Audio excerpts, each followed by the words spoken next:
তো মাছি এসে তো ডিস্টার্ব করতেছে, তো মনে মনে চিন্তা করে যা এবার খেয়ে যা। যতক্ষণ মাছি কলমের আঘাত পড়ে আছে ততক্ষণ কলম হয় না, মাছি খায় চলে গেছে। পরে যে আবার কলম চুবড়ায় লিখতে যাবে, মাছি আবার। আল্লাহর ওলি চিন্তা করে পর পর 2 বার দিলাম, দেখি আরেকবার কলম ধরে আছে। মাছি কালি চুষা দেওয়ার সে বলতেছে, আল্লাহ আমার মতন ক্ষুদ্র মাছিকে আশরাফুল মখলুকাত মানুষে তিনবার আমি তাকে জ্বালাতন করলাম, সে আমাকে কালি না পান করা পর্যন্ত তাড়ায় দিল না। আমি তোমার কাছে দোয়া করি তুমি তাকে আল্লাহর ওলি হিসাবে গ্রহণ করে নাও। আল্লাহ কয় আব্বা যে আমল তুই গুরুত্বই দেসনি, ওই মাসিরে কালি পান করার সুযোগ দেওয়ার কারণে আজকে আমি আল্লাহ তোর বিনা হিসাবে জান্নাত দিয়ে দিলাম। তা আমরা কি জানি আজকে ঠান্ডার মধ্যে বসা আমাদের জন্য কত বড় উপকার হবে? আমরা জানি? মনে করতেছে না ঠান্ডার মধ্যে বসবো না, ওদের পিছনে খাড়া হয়ে আছে, দরকার নেই, খাড়া হয়ে থেকে আসবে শোনো। ভাইজান আজকের মাহফিল জান্নাত পাওয়ার একটা ওসিলা হতে পারে, ধরে কারণ পারে কি পারে না?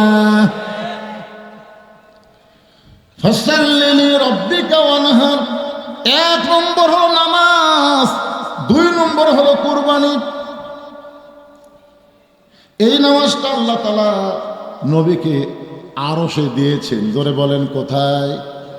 আমার কথার দিকে খেয়াল করবেন। হজ আল্লাহ নবীকে দুনিয়াতে দিছে, যাকাত আল্লাহ নবীকে দুনিয়াতে দিছে, রমজানের রোজা আল্লাহ নবীকে দুনিয়াতে দিছে, কিন্তু নামাজ এইটা আল্লাহ নবীকে দুনিয়াতে দেয় নাই। একেবারে এমন জায়গায় নিয়ে গেছে যেখানে জিবরাইলও পর্যন্ত নবীর সাথে যাওয়ার পারেনি। সুবহানাল্লাহ বলেন। এমন একটা জায়গায় এসে আল্লাহ বলেন, জিবরাইল ব্রেক, আর সামনে আসতে পারবা না। ফেরেশতা জিবরাইল ব্রেক হয়ে গেল, নবী একা একা আল্লাহর আরশে গেলেন। আল্লাহর সঙ্গে নবীর মেরাজ হলো। আল্লাহ নবীকে নামাজ দিলেন। জোরে বলেন কি দিলেন?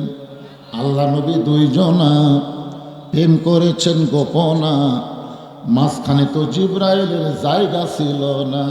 জায়গা যদি থাকিত আরশ দিবে নিত, দরজার বাহিরে আল্লাহ ব্রেক করাতো না। নামাজ হচ্ছে আল্লাহ বান্দার মধ্যে একটা প্রেম। সুবহানাল্লাহ বলেন। কোরআনে আল্লাহ বলেন অসজুদ ওয়াক্তারিব, তুমি যখন নামাজের সেজদা দিবে ওই সেজদা তোমাকে আল্লাহর নিকটে পৌঁছায় দিবে। ধরে করেন সুবহানাল্লাহ। আর রাসূল বলেছেন আনতাবুদুল্লাহ কান্নাকা তারাহু ফাইল্লাম তাকুন তারাহু ফাইন্নাহু ইয়ারাকা। নামাজ এমন একটা ইবাদত যে ইবাদতের মধ্যে ইবাদতের মালিকের সঙ্গে তোমাদের সাক্ষাৎ হবে। যদি না হয় তাহলে বুঝবে মালিক তোমাদেরকে রহমতের নজরে দেখতেছে। ধরে কারণ সুবহানাল্লাহ। সেই ইবাদতের নাম কি? সবাই বলবেন নাম কি? নামাজ। আজকে আমাদের বাংলাদেশে নামাজ আছে কিন্তু নামাজ কায়েম নাই। কায়েম আছে? জোরে করে কায়েম আছে? হ্যাঁ। একটু মনোযোগ দিয়ে শোনেন। নবী আমার লাইলাতুল মিরাজ পাড়ি দিয়ে দুনিয়াতে ফেরত আসলেন। ফজরের নামাজ হেরেবের মধ্যে একা একা আদায় করলেন। ফজরের ফরজ হলো 2 রাকাত। জোরে কোন কয় রাকাত? আমরা যে সুন্নত পড়ি না, সুন্নত কিন্তু আরশে আজিমের নামাজ না, খুব খেয়াল করবেন। সুন্নত কিন্তু আরশের নামাজ না। আরশের নামাজ হলো 17 রাকাত। জোরে কোন কয় রাকাত? একটু মনোযোগ দিয়ে শুনবেন। আরশে আজিমে নবীকে যে নামাজ দিছে সেই নামাজের রাকাত সংখ্যা কত? 17। ফজরের ফরজ কয় রাকাত? 2 রাকাত। জোহরের ফরজ কয় রাকাত? 4 রাকাত। আসরের ফরজ কয় রাকাত? 4 রাকাত। মাগরিবের ফরজ 3 রাকাত। এশার ফরজ 4 রাকাত। এই সর্বসাকুল্যে 17 রাকাত। এক বক্তার মুখে শুনছি যে আল্লাহর সাথে মোবাইল নম্বরে কেউ যদি কল করবার চান তাহলে 24434। আমি চিন্তা করলাম কে আল্লাহর সাথে কল করে গেলাম, নম্বর আছে তো ইংরেজিতে কইছে তো 2 মানে ফজরের 2, 44 জোহর আছে 34। তাহলে হিসাব করলে কয় রাকাত? 17 রাকাত। এই 17 রাকাতের প্রথম 2 রাকাত ফরজ নামাজ।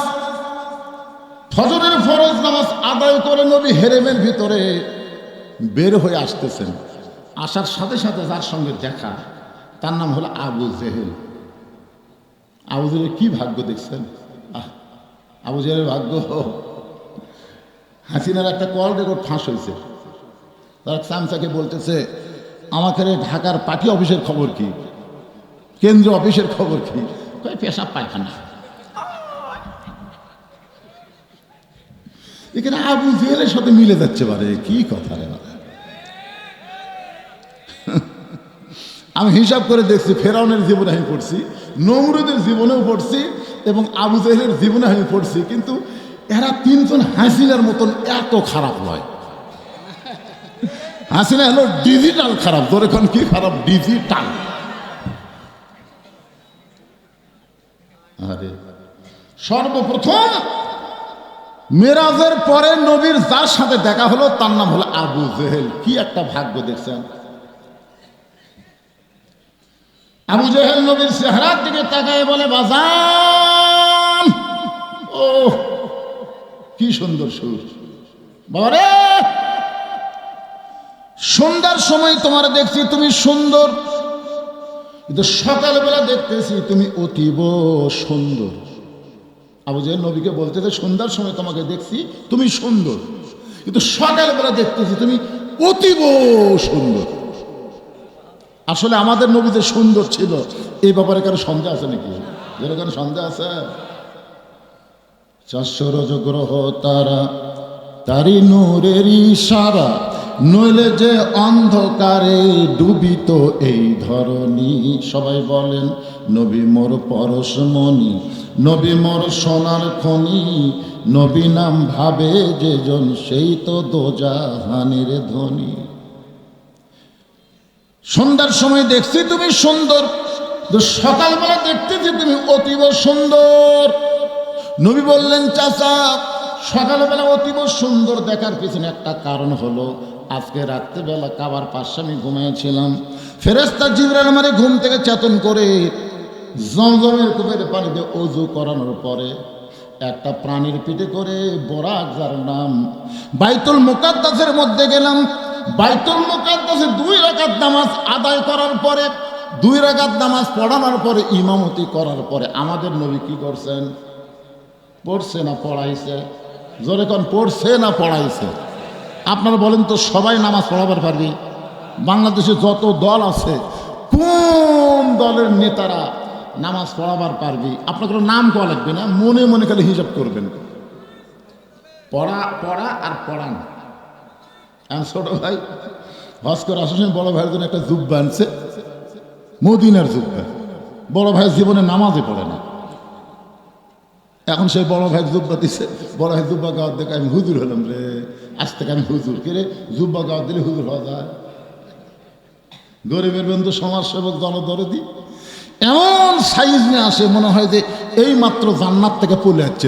কোন কথা ঠিক কিনা? আই রে সাইজ ভাই, ওই জুব্বা গাওয়ার দেখে গ্রামত ঘুরতেছে, গ্রামের লোক কবে থেকে এই হুজুর হলেন? চিন্তা করতেছে না এলাকাত হুজুরের দাম পাওয়া যাবে না, বাইরে যায়। অনেক দূরের এক বাজারে জুব্বা গাওয়ার ঘুরতেছে, একজন হাতের মধ্যে 20 টাকা দিয়ে বলতেছে, আমার আলু ঘুগড়ি পোকা ধরছে, একটু দোয়া করেন হুজুর, আলুর পোকা ছাড়া যায়। ও 20 টাকা থুয়ে বলতেছে আলহামদুলিল্লাহ। এখানে ধর কেউ চিনে না। কিছু দূর যাওয়ার পর একজন বলতেছে, হুজুর আর বইয়ের পেটে বাচ্চা হয়েছে, আল্লাহ যেন একটা পুত্র দেয়, ধরেন 100। ওই পকেটের থেকে আলহামদুলিল্লাহ। কোন জায়গায় এরকম হুজুর হয়ে গোটা বাজার ঘুরতেছে? ওই বাজারে একটা ওয়াক্তিয়া মসজিদ আছে, শুধু হাটের দিনে নামাজ হয়, অন্য দিনে হয় না। ওয়াক্তিয়া মসজিদ, যেরকম কি মসজিদ? আসরের নামাজের আজান দিছে, আজান শোনার পরে যারা নামাজি তারা সবাই মসজিদে গেছে, কিন্তু জুব্বালো তো পড়ে না। আর জুব্বা থাকলে কাম হবে? ওই বাজারে ঘুরতেছে, একজন হাত ধরে কয়, হুজুর আজান দিছে, তার মানে আপনি ঘুরতেছেন, চলেন। হাত ধরে মসজিদে নিয়ে গেছে, সমস্ত মুসল্লিকে আলহামদুলিল্লাহ। অনেকক্ষণ হলে আমরা বসে আছি, ভাই হুজুর নাই। আল্লাহ তোমার প্রতি রহম করুক, তুমি একটা হুজুর ধরে নিয়ে যাচ্ছ, যান হুজুর সামনে যান। যুবলা হাত করে বলতেছে, ভাই আমি হুজুর না, আমাকে হুজুর মনে করে তোমরা ভুল করো না, আমি এমনি জুব্বা গাওয়া দিতে পারি না। এ দেশে ভালো মানুষ কোনোদিন বলবে না ভালো, খারাপ কোনোদিন বলবে না খারাপ, আপনি আসল হুজুর। একজন বলতেছে, নামাজ যদি কবুল করবার চাও জোর করে হুজুর সামনে দাও। তো যাই হুজুর হয়ে হুজুর শিখা যায়নি, আল্লাহর ওলি রে। আরে জোর করে সামনে মেহরাবের মধ্যে দিচ্ছে, ওই এখন সামনে যা চিন্তা করে এটা কোন নামাজ রে, নামাজই জানে না। কোন নামাজ কিভাবে পড়ায় কোনো মতে নিয়ত করে আল্লাহু আকবার, রুকুর থেকে সেজদায় গিয়ে মনে মনে চিন্তা করে কয় রাকাত কিভাবে পড়ায়, কয় রাকাত কিভাবে পড়ায়, এরপরে কি করব, এরপরে কি করব। সেজদায় গিয়ে যদি সুবহান রাব্বিয়াল আলা না বলে, তার কাছে কি আসে? শয়তান। শয়তান এসে বলতে থেকে, তুই তো আমার দল করিস, তুই তো এই ঘর ঢোকার জাত না। আমার দল যারা করে মাঝে মধ্যে এই ঘর ঢোকে, কিন্তু এই জায়গা মানে শয়তানের দল বাংলাদেশে তারা করে, মাঝে মধ্যে তারা এই ঘর ঢোকে। কথা কম না কেন? জুমার দিনে পড়ে নামাজ, জুমা গেলে পড়ে না। এরকম লোক আছে না নাই? 5 ওয়াক্ত নামাজ পড়ে না, খালি জুমার দিনে পড়ে। ভোটের আগে পড়ে নামাজ, ভোট গেলে আর পড়ে না। ধরে কোন কথা ঠিক কিনা? মাঝে মাঝে পড়ে নামাজ, কিন্তু এই জায়গা কোনোদিন আসে না। তুই কেমন আইলি? এই জুব্বাই আমার কাম সারতে ভাই, এই জুব্বা পরে হুজুর হয়ে গেলাম, এখন জনগণের ঠেলায় সামনে গেছি, এখন কি করবো? পাগলা, এটা তক্তিয়া মসজিদ চাটাইয়ের ঘর, চাটাই মাটির সাথে লাগা দিলে উই পোকা খাবি। তুই একটু মাথা তুলে দেখ, ফাঁক আছে, দেখ দেখ তাই মাথা তুলে দেখ, ফাঁক আছে। দেখে হ্যাঁ আধা ফাঁক, ওই ফাঁকের মধ্যে চেয়ারা দেখুন বার হয়ে যায়, পেয়ালা আমারে বার হয়ে গেছে। সমস্ত মুসল্লি সেজদা থাকতে থেকে ক্যারে এত লম্বা সেজদা জীবনে দেয়নি। একজন মাথা তুলে দেখে হুজুর নাই, চিল্লায় বলতেছে, আর উপর হয়ে থাকিস না রে, ইমাম নাই, নেতা নাই। সবাই মাথা তুলে দেখে রে হুজুর গেল কোথায়? তার মানে বোঝা গেল সবাই নামাজ পড়াবার পারে না। নামাজ যিনি পড়াবার পারে তিনি হলেন ইমাম। আমাদের নবী হলো ইমামুল আম্বিয়া, ইমামুল মুরসালিন। নবী বলেন চাচা, এই সকালবেলা এত অতীব সুন্দর দেখার পিছনে কারণ হলো আমি বোরাকের পিঠে পড়ে 7 আসমানে পাড়ি দিয়া আল্লাহর আরশে গেলাম রফে চড়ে। ওগো চাচা, ওই আল্লাহর আরশে গিয়ে আল্লাহর সঙ্গে আমার বিরাজ হলো। আল্লাহ আমাকে 5 ওয়াক্ত নামাজ দিল।